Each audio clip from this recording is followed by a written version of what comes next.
What's up, guys and gals? It's your host with the most, Griever, as always, bringing you guys a bit of a quick review for Jujustu Kaisen, chapter 185, finally entitled something goddamn different. Instead of Tokyo Colony, Sendai Colony, X to the power of 10, blah, blah, blah, blah, bullshit, now we finally get a new title. It's a little pet peeve of mine and whatever, but I really do enjoy, like, unique titles. And this one is entitled Bye Bye. Bye-bye. So, some people didn't like this chapter, and some people liked it for the hype that's going to be building at the end part of the chapter for the next chapter, right? I very much enjoyed this chapter, but I read it a little differently from what I've been seeing in some chats. Not that I haven't been able to do much in the way of what do people think, because I've been extremely busy and I'm going to be very behind on video content, as you can tell from this week. Next week's going to be the same. Barely being able to get any videos out. But I won't bore you guys with that. The fact of the matter is that from what I understand, most people assumed that this chapter was a metaphor of how Panda is going through stuff, right? And I'm not entirely convinced of that. It makes sense, right? I think it's a bit of a half measure. I think that there are a few options for this. Maybe this is 100% metaphor and everybody's right. But when I read this chapter, I thought that this was taking place in that little village that Yaga made. All the corpses, remember that stuff, right? I thought that this was literally Panda's origin story. That there was a gorilla, there was a panda, there was a triceratops, there was all these things, right? I thought this was legit what happened. Right? And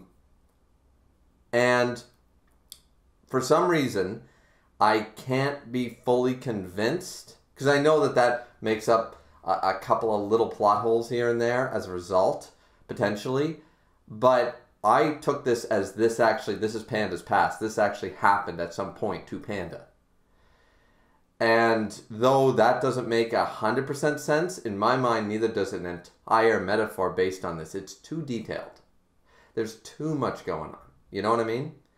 And what I like to think is that this is sort of a, not reality warping, but this chapter takes place inside Panda's mind, obviously, but it's not entirely a metaphor.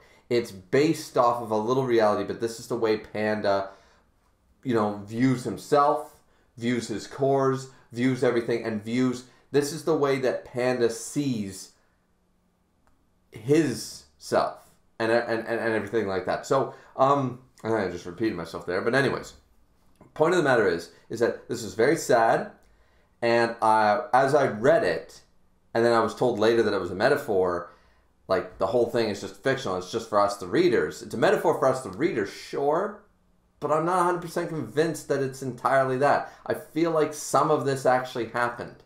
Maybe not down to the detail, but because I read it thinking that this happened, it's hard for me to be convinced that it didn't happen, especially when it hit right here, guys. It hit right in the feels. If it didn't for you, I'm sorry you're an asshole. But it absolutely did. Like, this was very, very sad. And I've seen this. We've all seen this type of storyline so many times in every work of fiction and in reality. This is very down to earth. This happens all the time. The big brother, you know, the little brother always wants to hang out with the big brother and the cool kids, and that doesn't happen, you know, because of ABC, right? Because it's like, oh, get the brat away from me. It's like, oh, I got to take my little brother to the movies with my friends. You know, that shit happens all the time. Little brothers usually want to hang out with the big kids and the big brothers and stuff. This is very based in reality, and you see it in so many backstories across every form of media. So what I liked about it is very realistic, except for the fact that it's a triceratops as a sister, a gorilla as a brother, and a panda as a middle child. Other than that, or whatever, as the little brother, other than that, in all honesty, it's not that bad. Like the whole ball thing and the whole he wanted, you know, to help, and we never actually did get to see what the triceratops mode, the female panda, the big sister core, was able to do. And I'm still hoping that it's relevant in some way, because even this doesn't give many indications of what exactly the triceratops sister can do. But either way, I feel like it's too detailed to just be straight up metaphor. You know, the ball and the kids telling him to throw the ball to be cool, and the gorilla core not, you know, the big brother not really treating him well, but Panda was forgiving him because he loves his big brother, and the sister trying to mediate between them, taking care of both of them in this weird way. Then the dad comes in and takes them away sort of idea, like Panda's got to stand on his own sort of idea. Like that's what a lot of people took from this, is that the metaphor is that finally you don't have your big sister core, you don't have your big brother core. Panda, it's your time to shine, and if we're around, you won't be able to, you know? And that's all well and good, but that means that, and some people were explaining to me that, oh, well, I'm sure the Panda's still going to be able to use the gorilla. I'm like, no. See, that it's not making sense to me in that regard. People are saying like, oh, he'll still be able to use the gorilla core and stuff, but now Panda's going to stand on his own and Panda's going to be powerful on his own without the cores sort of idea. And I'm sitting there like, it's too detailed to just be a metaphor for that. And if that was the case, that means he lost the powers. And if he brings back the powers, then this whole, we're never going to, because in the chapter they said, you're never going to see Panda again. We're going to be gone forever. We're not coming back.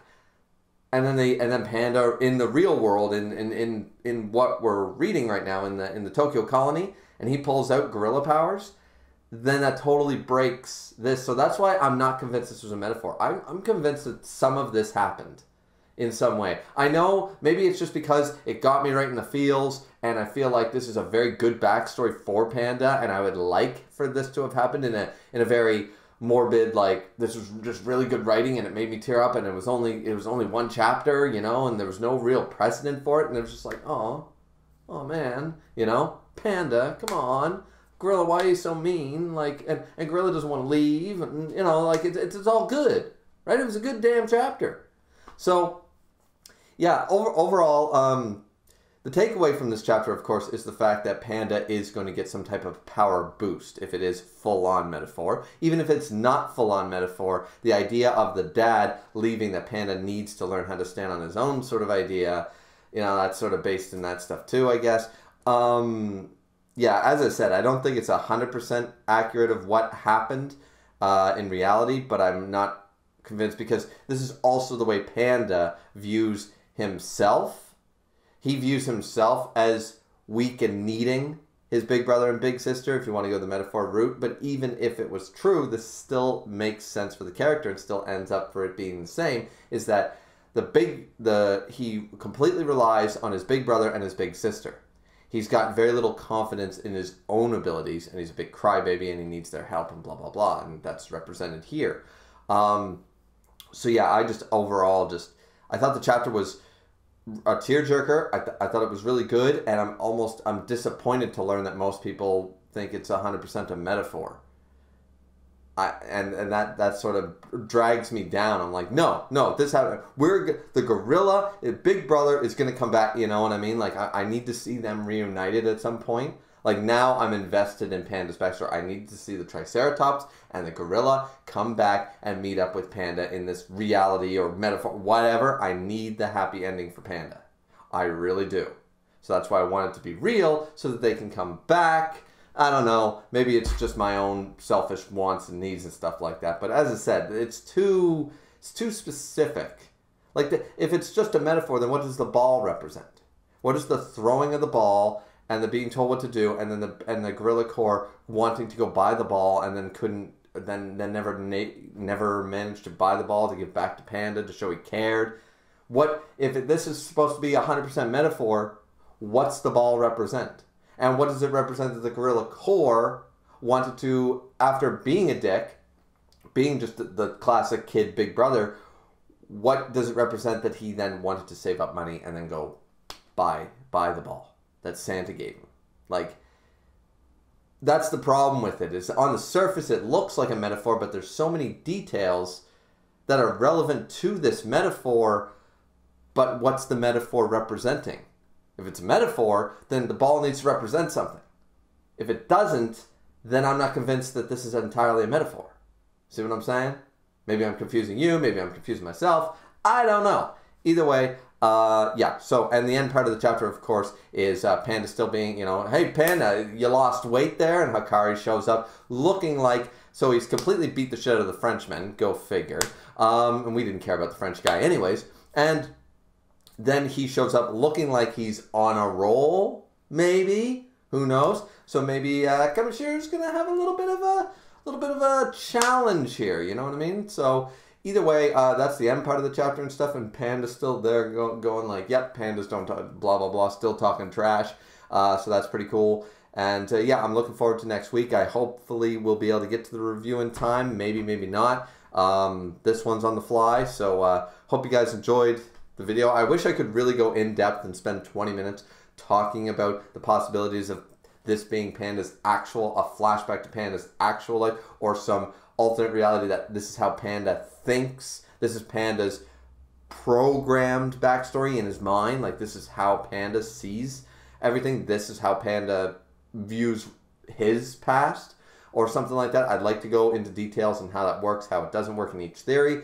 But as I said, it's a quick review. I don't have a whole lot of time, so hopefully you guys enjoy the video, though. Like, comment, subscribe. As always, don't forget the fourth and most important thing is to drink, but responsibly, as I always do. And we will see you beautiful people back here once again next time for Jujustu Kaisen, Chapter 186. Hopefully another unique title.